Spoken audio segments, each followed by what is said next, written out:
August 1 तारिख शुक्रवार दिन श्री जगन्नाथ को समर्पित सेवा बड़दाण्ड सेवार समस्त सदस्य और स्थानीय अशोक बजार व्यवसायी पक्षर शंखध्वनि दिवस पालन करा श्रीक्षेत्र को शंखक्षेत्र बोली विवेचना कराए। तेणु बड़दाण्ड सेवा पक्षर सिंहद्वार फिटा और मंगल आलती समय शंख बादन कर शुभारंभ अगस्ट 1, 2023 मसीह आरंभ होता।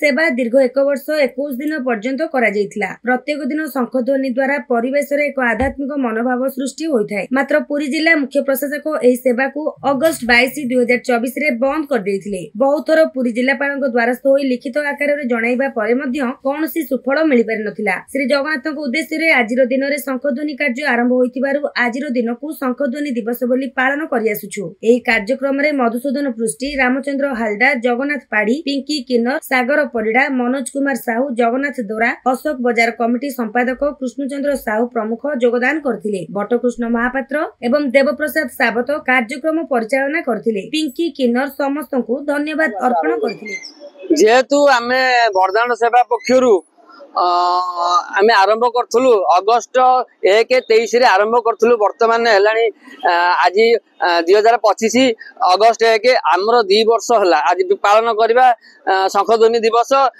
2 वर्ष पुरिला।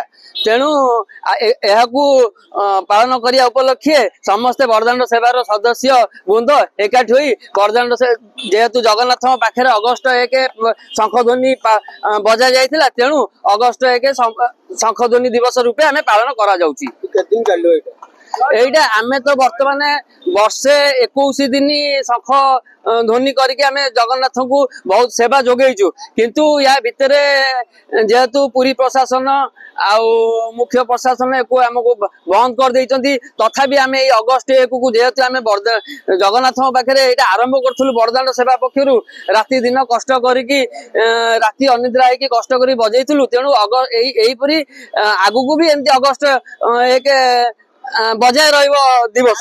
बड़दाण्ड सेवा आम उद्देश्य अच्छी जो बंद करा जायछि एहाकू पुनर्बार प्रशासन पाखे मंदिर प्रशासन पाखे चालू करिया पे हमको निवेदन। तथापि आमे तांको दरखास्त देइछु किंतु तार उत्तर देइना किंतु तांकर कहिथिले परिचालना कमिटी बसिबो ता भितरे आमे कहिबु किंतु कहिना देखंतु भल काम को रोकुचंती।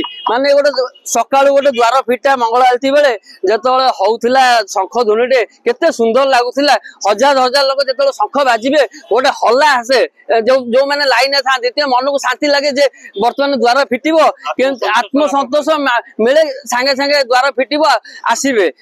द्वार फिटिला बेले मंगल आलती बेले द्वार हुए केते ओडिया अस्मिता ये जेहेतु गोटे शंख ध्वनि होउछि। किंतु या भितरे किछि राजनीतिक पुरे कि आम शंख ध्वनिटा को बंद कर दैतंती। काहेकि ना आमे स्वाधीन भाबे आमे कार्य करि आसुछु।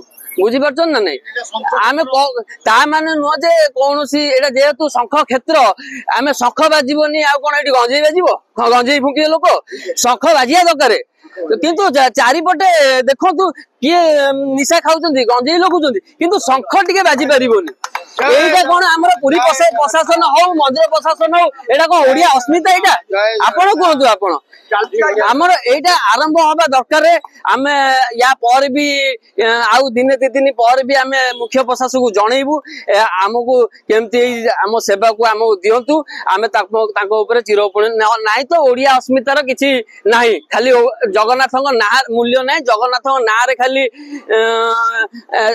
लुटिया कथा आउ किछि नाही। किंतु आमे जो माने आमे देखंतु नान भाई बाबू भाई सूर्या एमाने राति दिन करी आमे कौन से टंकाटे नौन काटू आमे निज हाथरू गंजी शंख गोटे गोटे शंख 3000 निज हाथरू करिकी आमे कष्ट मष्टे आमे हौ पछे आमे गोटे प्रभु को सेवारे लागितलु किंतु ताहाकू बंद कर देले।